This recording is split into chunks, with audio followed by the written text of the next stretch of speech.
السلام علیکم دوستو، کیسے ہو آپ سب؟ میں ہوں عریج اور آپ ہیں اس وقت میرے یوٹیوب چینل عریج شاہ ناولز پہ۔ ویسے آپ لوگ سوچ رہے ہو گے کہ روز لیٹ ہو جاتی ہے، یہ کیا چکر ہے؟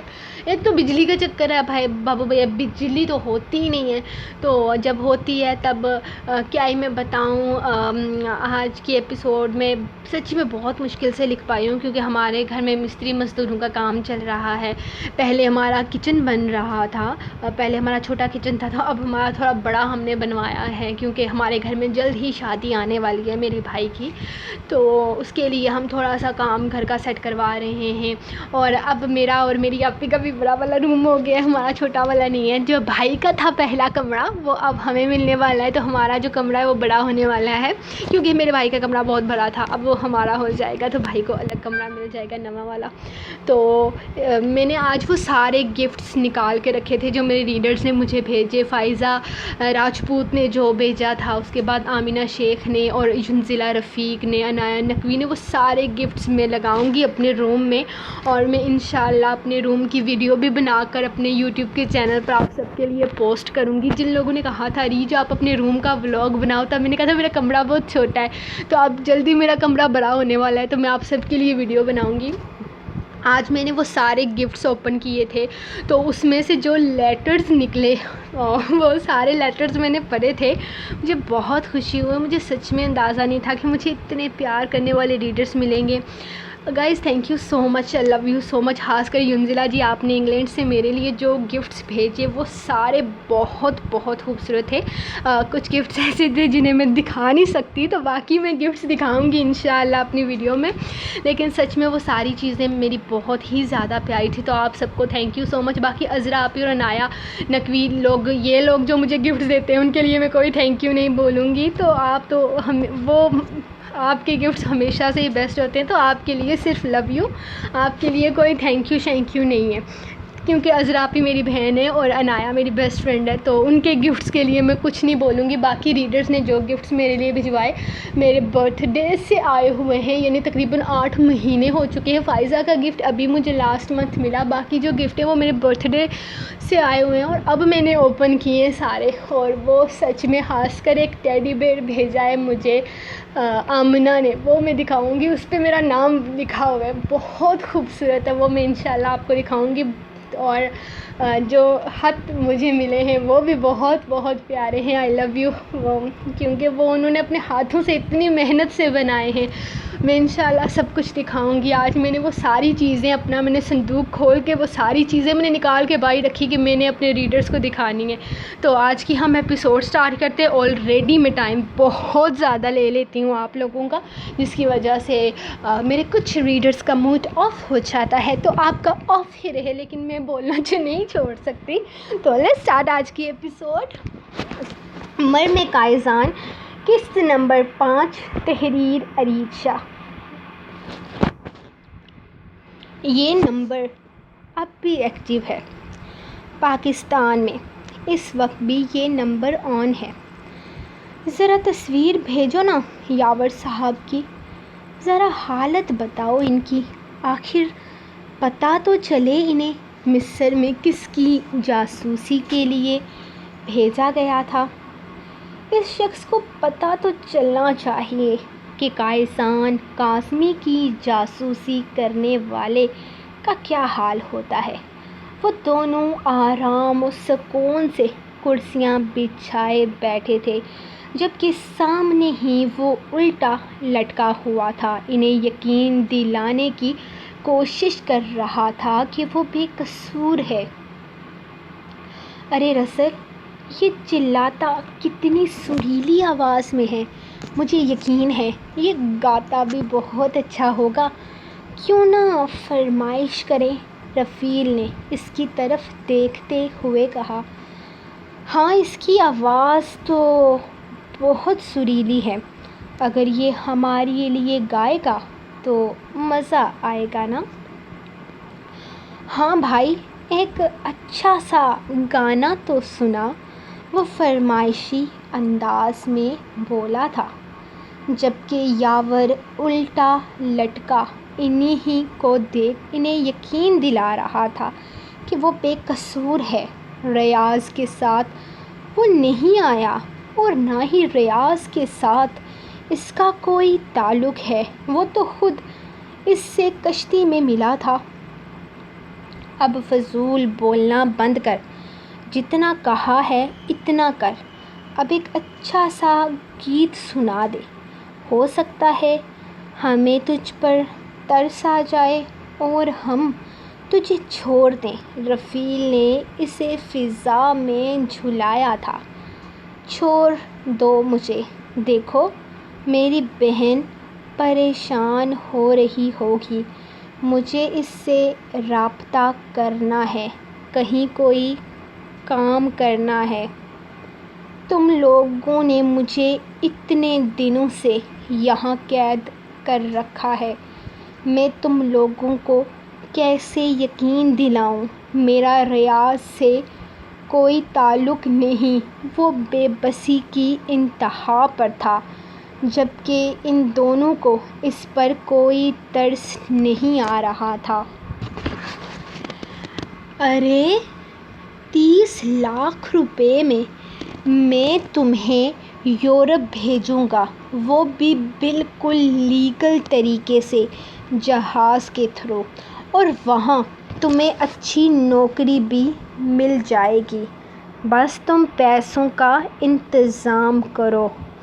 مریم چائے کے کپ مہمانوں کے کمرے میں پہنچانے گئی تھی، جہاں احد اور اس کے چند دوست آ کر بیٹھے ہوئے تھے۔ جب اس نے یہ ساری باتیں سنیں، یہ لوگ انہی کے محلے میں رہتے تھے اور ان میں سے فیصل بھائی کی امی بہت اچھی تھی، اس لڑکے کے لیے مریم کا رشتہ بھی آ چکا تھا، وہ اسے بہت زیادہ پسند کرتی تھی، لیکن یاور کو منظور نہیں تھا یہ رشتہ، کیونکہ یہ لڑکا اس وقت کوئی کام نہیں کرتا تھا اور وہ اپنی بہن کے لیے کوئی بہت اچھا رشتہ چاہتا تھا۔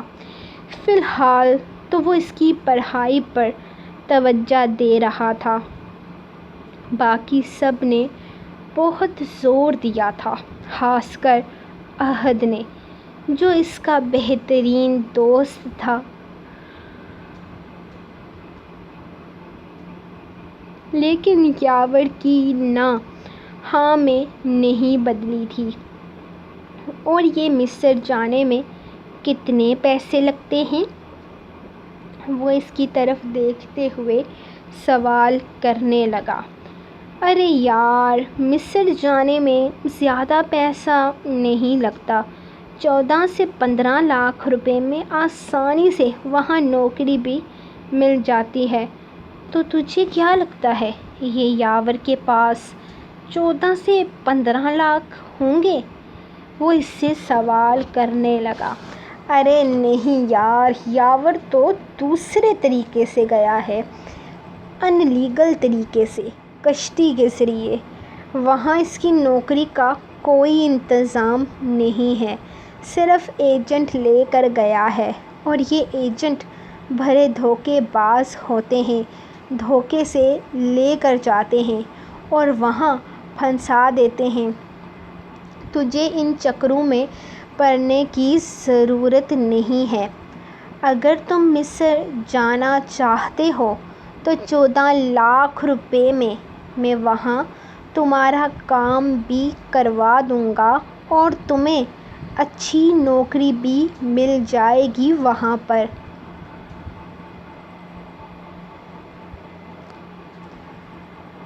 آج کل میرا بھائی انہی سب کاموں میں لگا ہوا ہے، لوگوں کو الگ الگ ممالک میں لے کر جاتا ہے، اچھی نوکریاں بھی دلواتا ہے، وہ اسے بتا رہا تھا، جبکہ باہر کھڑی مریم پریشانی سے پریشان ہو گئی تھی۔ اس کا بھائی بھی ان لیگل طریقے سے گیا تھا، کہیں ایجنٹ نے اسے بھی دھوکہ تو نہیں دیا؟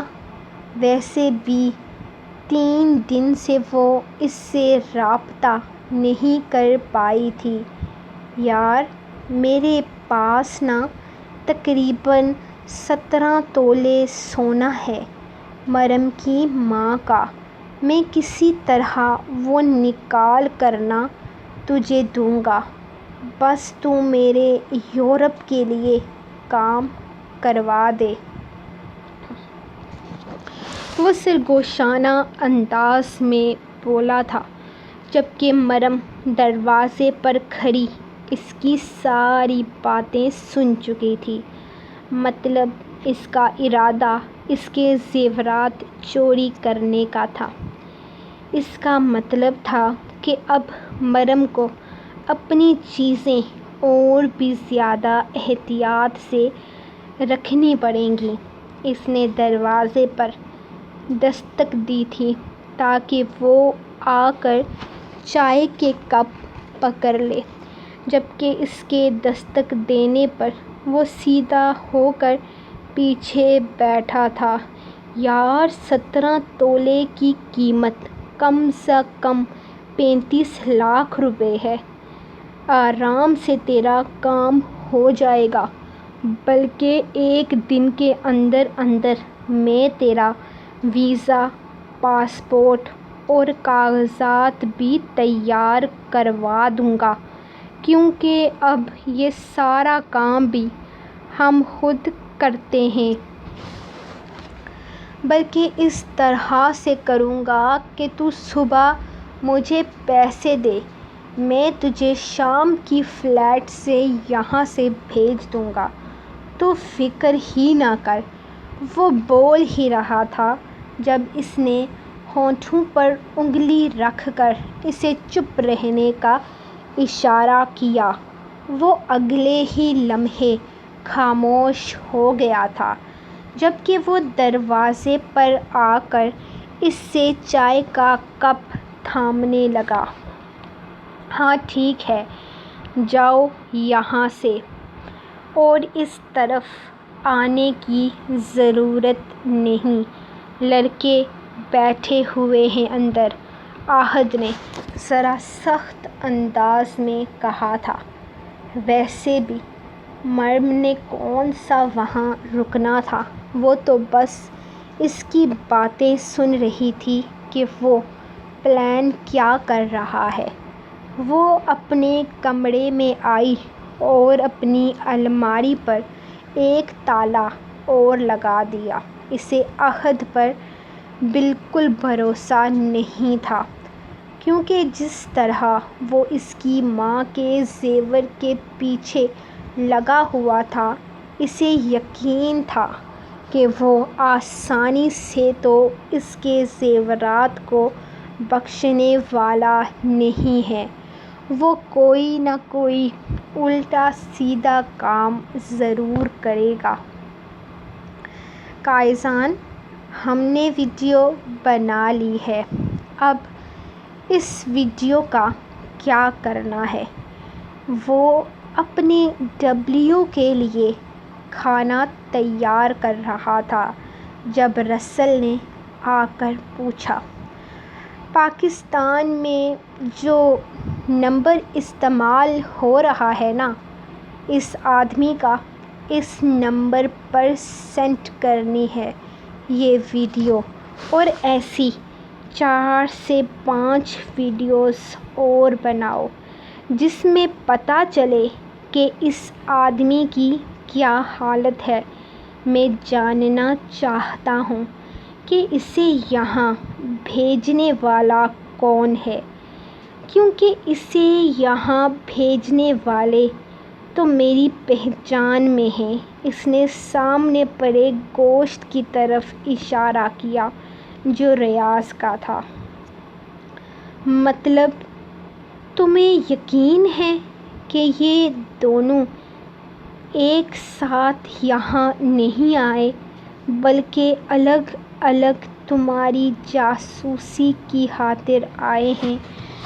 وہ اسے سمجھنا چاہتا تھا۔ ہاں بالکل، مجھے ایسا ہی لگتا ہے۔ یہ دونوں آئے تو اسی مقصد سے ہیں یہاں، لیکن الگ الگ آئے ہیں۔ یہ دونوں ایک دوسرے کے بارے میں کچھ بھی نہیں جانتے تھے۔ ان دونوں کا یہاں آنے کا الگ الگ سسٹم ہے۔ یہ پاکستان سے شاید ایک دوسرے کی واقفیت میں نہیں تھے۔ شاید ان دونوں کو ایک دوسرے پر شک ہو رہا تھا، اسی لیے یہ دونوں ایک ساتھ ہو گئے۔ یہ یاور جو آدمی ہے نا، یہ پیچھے سے اپنا کام بہت کلیئر کر کے یہاں آیا ہے۔ جیسے اس نے اپنی فیملی کو سامنے رکھا ہے، اپنی دکان کو سامنے رکھا ہے، یہ سب کے سامنے ایک بہت نارمل انسان ہے جو نارمل زندگی گزار رہا ہے، لیکن اندر ہی اندر یہ بہت کچھ ہے۔ لیکن قائزان، ہمیں غلط فہمی بھی تو ہو سکتی ہے۔ ہو سکتا ہے کہ ہم سچ میں ہی غلط فہمی کا شکار ہوں، اور یہ شخص جس طرح بار بار ایک ہی بات کر رہا ہے کہ کسی کو نہیں جانتا، میں یہاں نوکری کے سلسلے میں آیا تھا، تو ہو سکتا ہے کہ یہ آدمی ہم غلط فہمی کا شکار ہوں۔ رسل نے اس کی طرف دیکھتے ہوئے کہا تھا۔ غلط فہمی کا شکار تم لوگ ہو سکتے ہو رسل، لیکن قائزان کاظمی نہیں۔ میں نے تمہیں جتنا کہا ہے اتنا کرو۔ یہ جو نمبر پاکستان میں اس کا آن ہے نا، اس نمبر پر اس کی ایسی ویڈیوز بھیجو کہ وہ لوگ جان جائیں کہ آخر ان لوگوں نے کس سے پنگا لیا ہے، اور خود بخود سامنے آ جائیں۔ آگے پیچھے دھیان رکھو کہ کون کب اس یاور حبیب کے بارے میں سوال جواب کرنے آتا ہے، کون اس کے بارے میں انفارمیشن لینا چاہتا ہے۔ وہ اس کی طرف دیکھتے ہوئے بولا۔ جب پنجرے کے اندر سے ڈبلیو ہررایا تھا، اس نے گھور کر ڈبلیو کو دیکھا تھا۔ اسے اس کی یہ حرکت پسند نہ آئی تھی۔ یہ سب کچھ تمہارا ہی ہے، تمہیں ہی ملے گا، صبر سے کام لو۔ تمہارا یوں بے صبرا ہونا مجھے پسند نہیں، اس نے ڈبلیو کو دیکھتے ہوئے کہا تھا، جو اگلے ہی لمحے واپس زمین پر بیٹھ کر سر جھکا گیا تھا۔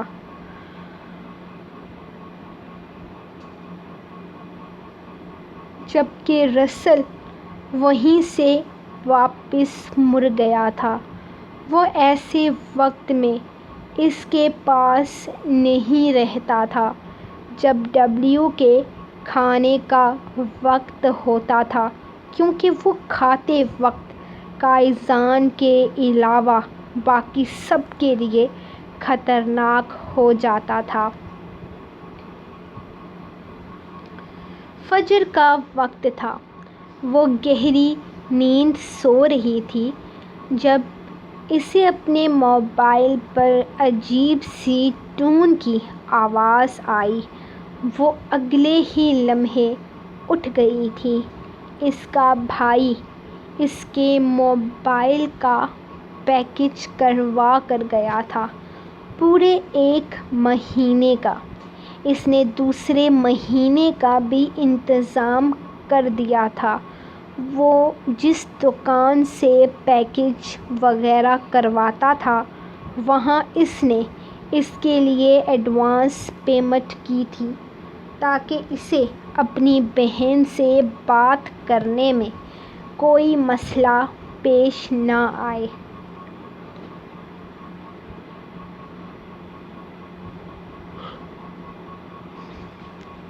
اور اب اس کا فون بج رہا تھا۔ اس نے بھاگ کر فون کو اٹھایا تھا۔ اس کے بھائی کو پتہ چل گیا ہوگا کہ اس وقت وہ جاگ رہی ہے، اسی لیے اس نے صبح صبح اسے فون کیا ہوگا۔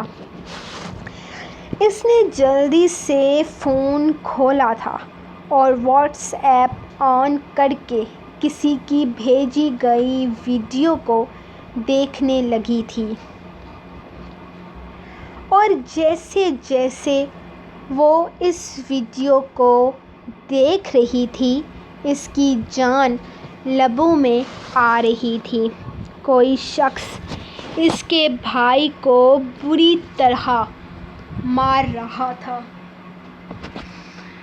وہ چلا رہا تھا، چیخ رہا تھا، لیکن کوئی اسے نہیں سن رہا تھا۔ پھر اس کا فون بجتا ہی چلا گیا۔ اسے ایسی کئی ویڈیو ریسیو ہونے لگی۔ اللہ لڑکی، تمہارا دماغ تو خراب نہیں ہو گیا؟ تم نے سوچ بھی کیسے لیا کہ تمہارا بھائی اگر غلط طریقوں سے دوسرے ملک جا کر پھنس گیا ہے تو میں اپنے بیٹے کو وہاں بھیج دوں گی؟ اور کیا گارنٹی ہے کہ وہ لوگ اسے کچھ نہیں کہیں گے؟ پتہ نہیں کون سا گناہ کر کے گیا ہوگا وہاں، جو لوگ اسے اس طرح سے مار پیٹ رہے ہیں۔ ایسے ہی تو کوئی کسی کو نہیں مارتا اس طریقے سے۔ ضرور اس نے وہاں جا کر کوئی نہ کوئی گھپلہ کیا ہوگا۔ یہاں باپ کی دکان سے کرتا تھا تو کسی نے کبھی کچھ نہیں کہا، لیکن وہاں وہ لوگ تو جان سے مارنے میں ایک سیکنڈ نہیں لگاتے۔ بس اپنے ہی کرموں کا پھل مل رہا ہے اس کو۔ اگر اتنی ہی آگ لگی ہے نا اپنے بھائی کے لیے تو خود چلی جا مصر اس کے پاس۔ میرے بیٹے کو کچھ مت کہنا۔ وہ عہد کی منتیں کر رہی تھی کہ وہ کیسے بھی کر کے مصر اس کے بھائی کے پاس چلا جائے۔ وہ اسے سارے زیورات دینے کو تیار تھی۔ وہ ساری چیزیں نکال کر لائی تھی اسے دینے کے لیے، بس وہ اس کے بھائی کی جان بچا لے۔ لیکن اسے اماں تو ٹھیک سے بات بھی پوری نہیں کرنے دے رہی تھی۔ وہ صاف الفاظ میں کہہ چکی تھی کہ ان کا بیٹا ایسے کسی خطرناک جگہ پر نہیں جائے گا۔ اگر اتنی ہی بھائی کی ہمدردی تھی تو اس کو جانے ہی کیوں دیا؟ نہ جانے دیتی نہ وہ وہاں جا کر پھنستا۔ عہد بھائی، میں آپ کو کوئی غیر قانونی طریقے سے تو وہاں جانے کے لیے نہیں کہہ رہی نا۔ آپ اماں کے سارے زیور بیچ دیں اور وہاں میرے بھائی کو واپس لے آئیں۔ میں ساری زندگی آپ کی غلام بن کر رہوں گی۔ آپ جو کہیں گے میں وہی کروں گی۔ ابا، آپ پلیز کہیں نا ان سے۔ ان کا دوست کل کہہ رہا تھا کہ وہ انہیں مصر لے جائے گا۔ بس انہیں میرے یہ زیورات چاہیے تو بس چلے جائیں نا، ان پر تو کوئی کیس نہیں بنے گا، یہ تو لیگل طریقے سے یہاں سے جائیں گے نا۔ وہ روتے ہوئے باپ کے پاس آئی تھی، لیکن تمنا جو سویرے ہی اپنے مائکے آ کر بیٹھی تھی، اگلے ہی لمحے اسے دھکا دے کر پیچھے کر چکی تھی۔ اے لڑکی، تجھے اپنا بھائی اتنا ہی پیارا ہے تو خود چلی جاؤ، ہمارے بھائی کو پھنسانے کی ضرورت نہیں ہے۔ اگر تیرا ایک بھائی ہے تو ہمارا بھی ایک ہی ہے۔ ارے غلط طریقے سے گیا ہے، وہاں جا کر پکڑا گیا ہوگا اور کیا۔ ہمارا بھائی ان سب چکروں میں نہیں پڑے گا، ہم تو تیرے پیسوں پر ویسے بھی لعنت بھیجتے ہیں۔ تمنا کا بس نہیں چل رہا تھا کہ وہ اسے دھکے مار کر گھر سے ہی باہر کر دے، جو اس کے بھائی کو اتنی بڑی مصیبت میں پھنسانے کے بارے میں سوچ رہی تھی۔ ٹھیک ہے، آپ لوگ نہیں جا سکتے نا، میرے بھائی کے لیے میں خود چلی جاؤں گی۔ ویسے بھی فیصل بھائی کہہ رہے تھے نا کہ وہ کام کرواتے ہیں، سب کو بھیجتے ہیں، مجھے بھی بھیج دیں گے میرے بھائی کے پاس۔ میں خود چلی جاؤں گی اور اپنے بھائی کو چھڑوا لوں گی۔ وہ غصے سے کہتی، اپنے زیور اٹھاتی تیزی سے گھر سے باہر بھاگ نکلی تھی۔ ارے ارے، جانے دو، ابھی واپس آ جائے گی، اس میں اتنی ہمت نہیں ہے کہ دوسری گلی کے نکڑ تک جا سکے، جائے گی مصر اکیلے۔ ابا اس کے پیچھے جانا چاہتے تھے، جب اماں نے انہیں روک دیا۔ وہ کون سا کہیں دور گئی تھی، وہیں محلے کی ایک دیوار چھوڑ کر دوسرے مکان میں گئی تھی، ابھی اس نے واپس آ جانا تھا۔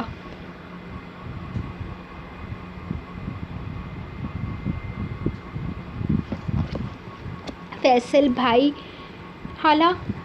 بھائی گھر پر ہیں؟ وہ دروازے پر دستک دیتے ہوئے پوچھ رہی تھی۔ اس کے ہاتھ میں 4 سے 5 زیورات کے ڈبے تھے۔ انہوں نے ہاں میں سر ہلاتے ہوئے دروازہ کھولا تھا۔ یہاں آ جاؤ بیٹی، فیصل یہاں اندر ہے۔ وہ ایک کمرے کی طرف اشارہ کرتے ہوئے اسے فیصل کے کمرے میں لے آئی تھی، جو بیڈ پر لیٹا پتہ نہیں کون سی سوچوں میں گم تھا۔ ارے مریم، تم یہاں کیا کر رہی ہو؟ اندر آؤ نا۔ وہ اگلے ہی لمحے اٹھ کر کھڑا ہوتے ہوئے اپنے بالوں میں ہاتھ پھیرتا کپڑوں سے سلوٹیں ہٹانے لگا۔ فیصل بھائی، یہ میری امی کے زیور ہیں، 16.5 تولے ہیں، آپ ان کو رکھ لیجیے اور مجھے میرے بھائی کے پاس مصر بھیج دیجیے۔ کل آپ رات کو احد بھائی سے کہہ رہے تھے کہ آپ ایک ہی دن کے اندر اندر سارا کام کروا لیتے ہیں، مجھے بھی میرے بھائی کے پاس جانا ہے۔ پلیز مجھے جلدی سے جلدی میرے بھائی کے پاس بھجوا دیجیے۔ وہ بری طرح سے روتے ہوئے بولی تھی، جبکہ فیصل پریشان ہو گیا تھا۔ مریم، تمہارا دماغ تو خراب نہیں ہو گیا؟ اکیلے مصر جاؤ گی؟ اور تمہیں پتہ بھی ہے کہ یاور کہاں پر ہے؟ اس کا اتا پتہ، کوئی ٹھکانہ معلوم ہے تمہیں؟ وہ اس سے پوچھنے لگا تھا، جبکہ اس کی اس طرح سے بری طرح رونے پر اماں بھاگ کر اس کے لیے پانی لے آئی تھی۔ مجھے کچھ بھی نہیں پتہ، کچھ نہیں پتہ، بس مجھے میرے بھائی کے پاس جانا ہے۔ آپ مجھے مصر بھیج دیں، میں خود وہاں جا کر ڈھونڈ لوں گی۔ وہ اس کی طرف دیکھتے ہوئے ضدی انداز میں بولی تھی۔ اس کے سامنے ایک 19 سال کی لڑکی نہیں، بلکہ کوئی معصوم بچی تھی، جسے کسی بھی طرح اپنی ضد پوری کرنی تھی۔ مریم، آرام سے، سکون سے میری بات سنو۔ مصر کوئی چھوٹا سا شہر نہیں ہے، ایک بہت بڑا ملک ہے، جہاں تمہارا بھائی غیر قانونی طریقے سے گیا ہے۔ وہ اس وقت کہاں ہے، جاننا بہت مشکل ہے۔ اگر ہم اس کے بارے میں جاننا بھی چاہیں نا، تو ہمارے پاس اس کا نمبر ہونا ضروری ہے کہ ہم وہاں جا کر اس کی لوکیشن وغیرہ ٹریس کروا سکیں۔ ہاں، تو میرے پاس ہے نا نمبر، میرے پاس سب کچھ ہے، اور بس مجھے وہاں بھیج دیجیے۔ وہ اس کی بات کاٹتے ہوئے بولی۔ اور تمہارا ٹکٹ، ویزا، پاسپورٹ، یہ ساری چیزیں ہیں تمہارے پاس؟ کچھ نہیں ہے نا؟ وقت لگتا ہے ان سب چیزوں میں۔ آپ نے کہا تھا نہیں لگے گا وقت۔ آپ کل رات احد بھائی کو کہہ رہے تھے کہ کسی چیز میں وقت نہیں لگے گا، آپ ایک دن میں سب کچھ کروا لیں گے۔ وہ ساری انفارمیشن لے کر بیٹھی ہوئی تھی۔ فیصل سر پکڑ کر رہ گیا۔ رکو، میں احد سے بات کر کے آتا ہوں۔ وہ اٹھنے لگا تھا، جب وہ اس کے ساتھ اٹھ کر کھڑی ہو گئی اور نفی نے سر ہلایا۔ وہ نہیں جا رہے، کوئی نہیں جا رہا۔ وہ کہہ رہے ہیں کہ یاور تمہارا بھائی ہے، تم چلی جاؤ خود ہی اس کو بچانے کے لیے۔ میں خود جاؤں گی، میرا بھائی مصیبت میں ہے۔ فیصل بھائی، میں آپ کے سامنے ہاتھ جوڑتی ہوں، مجھے وہاں پہنچا دیجیے۔ میں آپ سے وعدہ کرتی ہوں، آپ جو کہیں گے میں کروں گی۔ خالہ پلیز کہیں نا ان سے۔ وہ اگلے ہی لمحے فیصل کی امی سے مخاطب ہوئی تھی۔ امی، یہ بچی ہے، نہیں سمجھ پا رہی ان معاملوں میں۔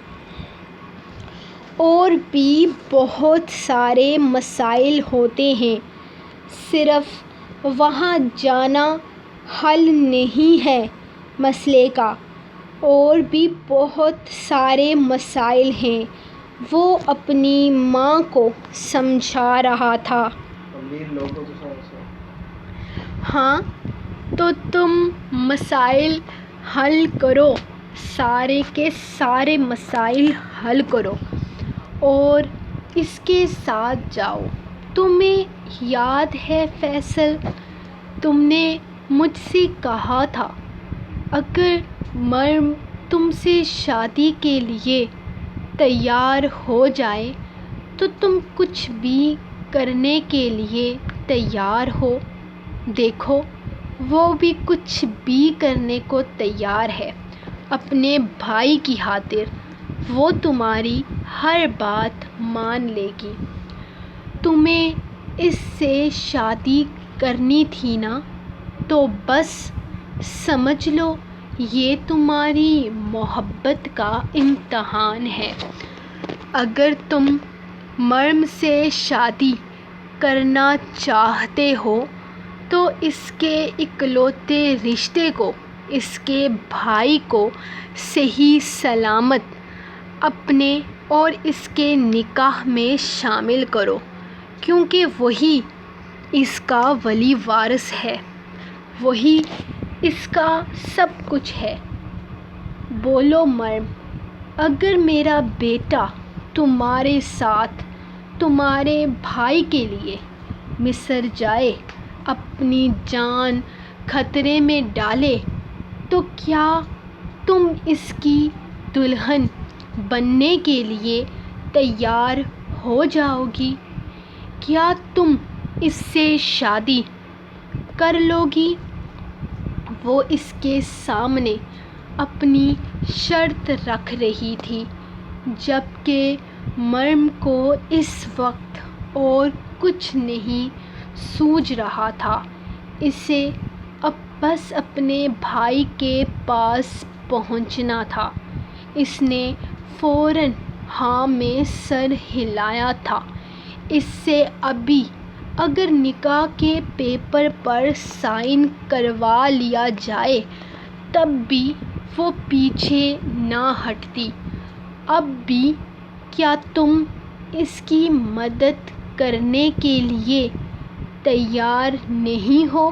اس کے ہاں میں سر ہلاتے ہی وہ فیصل سے مخاطب ہوئی تھی۔ مجھے 2 گھنٹے کا وقت دو، میں سب کچھ کروا کر آتا ہوں، اور دیکھو جو ڈاکومنٹس تمہارے پاس ہوں گے اس پر صرف تمہارا نام ہوگا۔ تمہیں کچھ بھی بولنے کی ضرورت نہیں ہے، جو بھی کہوں گا وہی کرنا ہوگا۔ امی، یہ زیورات اس کی امی کے سنبھال کر رکھ دیجئے، میں ہر چیز کا انتظام خود ہی کر لوں گا۔ انشاءاللہ میں یاور کے سامنے اس کی بہن کو اپنے نکاح میں لوں گا۔ وہ بس اتنا کہہ کر گھر سے نکل گیا تھا، جبکہ مریم کے سسکتے وجود کو خالہ نے اپنے سینے سے لگا لیا تھا۔ وہ انہیں شروع سے ہی بے حد عزیز تھیں۔ اس کے اور یاور کے ساتھ ہوتے ظلم کی وہ ہمیشہ سے گواہ تھی، اور ان کا بیٹا فیصل اس وقت سے مریم کا دیوانہ تھا جب وہ میٹرک میں تھی۔ اس وقت سے لے کر اب تک وہ 3 دفعہ مریم کا رشتہ مانگ چکے تھے، لیکن فیصل کوئی نوکری نہیں کرتا تھا تو یاور کو یہ رشتہ منظور نہیں تھا، اسی لیے ہمیشہ اس کی طرف سے انکار ہوا تھا۔ فیصل کوئی اچھا یا ٹھیک کام نہیں کرتا تھا، وہ بھی غلط کاموں میں لگا ہوا تھا، لیکن اس نے اپنے اس کام کو دنیا والوں کی نظر میں بہت اچھا بنا کر رکھا ہوا تھا۔ وہ جھوٹی آئیڈینٹی کے ساتھ لوگوں کو دوسرے ملک میں اچھی نوکریاں دلوا رہا تھا اور ان لوگوں کا کام بھی بن رہا تھا، اور اگر کام ہو رہا تھا تو کسی کو دلچسپی نہ تھی اپنا اصل نام کو دنیا کے سامنے لانے کی، اسی لیے وہ اب تک اس کام میں بہت ماہر ہو چکا تھا۔